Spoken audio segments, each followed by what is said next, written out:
Hi hello ನಮಸ್ಕಾರ, welcome to my channel. ನೀವು extra ನಿರಂತರ ಕೊನೆವರೆಗೂ ನೋಡಿ ಪ್ಲೀಸ್. ನಾನು ಇವತ್ತಿನ ವೀಡಿಯೋದಲ್ಲಿ ಗರಿಗರಿಯಾಗಿ ನಿಪ್ಪಟ್ಟು ಮಾಡೋದು ಹೇಗೆ ಅಂತ ಹೇಳ್ತಾ ಇದ್ದೀನಿ. ಇದು ತುಂಬ ಕ್ರಿಸ್ಪಿಯಾಗಿ ಬರುತ್ತೆ, ಬೇಕ್ರಿ ಸ್ಟೈಲಲ್ಲಿ ತುಂಬ ದಿನ ಇಟ್ಕೊಂಡು ತಿನ್ಬೋದು, ಚೆನ್ನಾಗಿರುತ್ತೆ. ಹೇಗೆ ಮಾಡೋದು ಅಂತ ನೋಡೋಣ. ಮೊದಲು ನಾನಿಲ್ಲಿ ಒಂದು 1/4 ಕಪ್ಪಷ್ಟು ಕಡಲೆಕಾಯಿ ಬೀಜ ಮತ್ತು 1 ಚಮಚದಷ್ಟು ಜೀರಿಗೆನ ಮಿಕ್ಸಿ ಜಾರ್ಗೆ ಹಾಕಿ ತರತರಿಯಾಗಿ ರುಬ್ಕೋತಾ ಇದ್ದೀನಿ. ಅದಕ್ಕೇ 1/4 ಕಪ್ಪಷ್ಟು ಹುರ್ಗಡ್ಲೆ, ಅದನ್ನು ಅಷ್ಟೇ ತರತರಿಯಾಗಿ ರುಬ್ಕೊಂಡು ಹಾಕೋತಾ ಇದ್ದೀನಿ. ಕರ್ಬೇವಿನ ಸೊಪ್ಪು ಅಷ್ಟೇ ಸ್ವಲ್ಪ, ಅದನ್ನು ಪಲ್ಸ್ ಮಾಡಲು ತರತರಿಯಾಗಿ ಹಾಕ್ಕೊಂಡು ಅದನ್ನು ಅದಕ್ಕೆ ಪುಡಿಗೆ ಹಾಕ್ಕೋತಾ ಇದ್ದೀನಿ, ಮಿಕ್ಸ್ ಮಾಡ್ಕೋತಾ ಇದ್ದೀನಿ.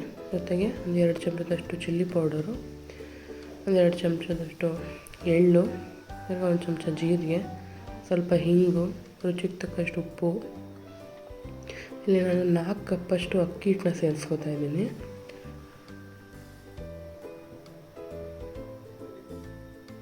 ಇದಕ್ಕೆ ಅರ್ಧ ಕಪ್ಪು ರವೆ,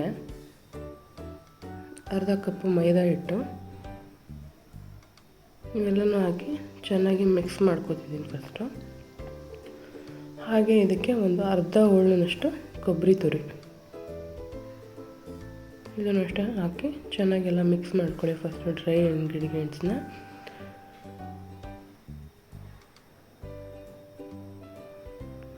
ಇದಕ್ಕೆ ನಾನು ಒಂದು 3 ಚಮಚದಷ್ಟು ಎಣ್ಣೆನ ಕಾಯಿಸಿ ಹಾಕೋತಾ ಇದ್ದೀನಿ. ನೀವು ಬೇಕಾದ್ರೆ ಬೆಣ್ಣೆನ ಹಾಕ್ಕೊಬೋದು, ಅದನ್ನು ಸೇರಿಸ್ಕೊಬೋದು. ಬಿಸಿ ಮಾಡಿ ಹಾಕೋತಾ ಇದ್ದೀನಿ ಎಣ್ಣೆನ. ಇದನ್ನು ಚೆನ್ನಾಗಿ ಮಿಕ್ಸ್ ಮಾಡಿಕೊಂಡು ಎಣ್ಣೆನ ಫಸ್ಟು ಎಲ್ಲದಕ್ಕೂ ಹೊಂದೋಂಗೆ ಇಟ್ಟು ಎಲ್ಲದಕ್ಕೂ ಎಣ್ಣೆ ಸೇರಬೇಕು, ಆ ಥರ ಚೆನ್ನಾಗಿ ಮಿಕ್ಸ್ ಮಾಡ್ಕೊಳ್ಳಿ ಉಜ್ಜಿ.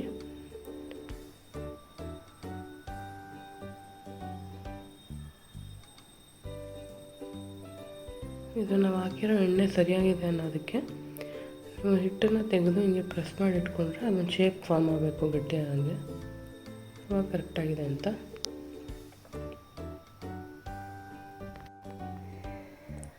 ಈಗ ಇದಕ್ಕೇ ಸ್ವಲ್ಪ ನೀರು ಹಾಕ್ಕೊಂಡು ಸ್ವಲ್ಪ ಸಾಫ್ಟಾಗಿ ಹಿಟ್ಟನ್ನು ಕಲಿಸ್ಕೊಳ್ಳಿ.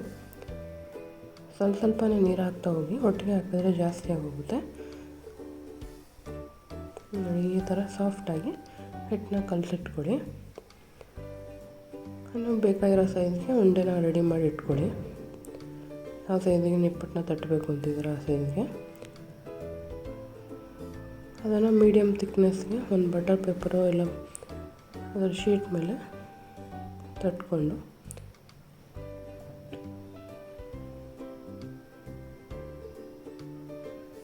ಆಗಲೇ ಎಣ್ಣೆ ಕಾಯಕ್ಕೆ ಇಟ್ಟಿದ್ದು, ಅದಕ್ಕೆ ಎಷ್ಟು ಹಿಡಿಸುತ್ತೆ ಬಾಣಲಿ ಒಳಗೆ ಅಷ್ಟನ್ನ ಹಾಕಿ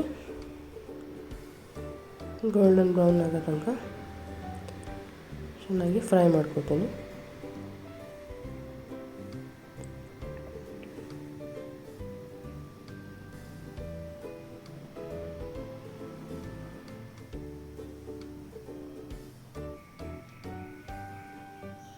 ಒಂದು ಕಡೆ ಬಂದಮೇಲೆ ಒಂದು ತಿರುವು ಹಾಕಿ ಇನ್ನೊಂದು ಕಡೆನೂ ಬೇಯಿಸ್ಕೊಳ್ತೀನಿ.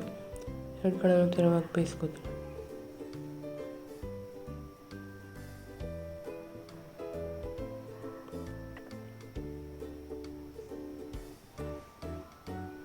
ಈ ಕಲರ್ ಬಂದರೆ ಸಾಕು, ನಿಪ್ಪಟ್ಟಾಗಿದೆ ಅಂತ.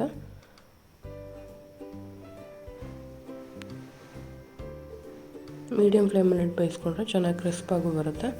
ಆಮೇಲೆ ಲಾಂಗ್ ಟೈಮ್ವರೆಗೂ ಸ್ಟೋರ್ ಮಾಡಿ ಇಟ್ಕೋಬೋದು.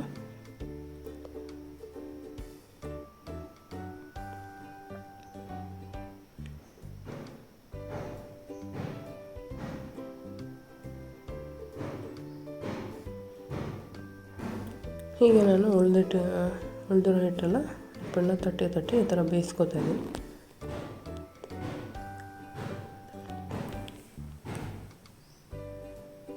ಗರಿಗರಿಯಾದ ನಿಪ್ಪಟ್ಟು ರೆಡಿ.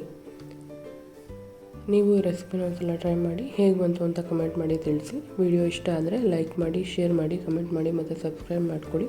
ಧನ್ಯವಾದಗಳು. ಬಾಯ್.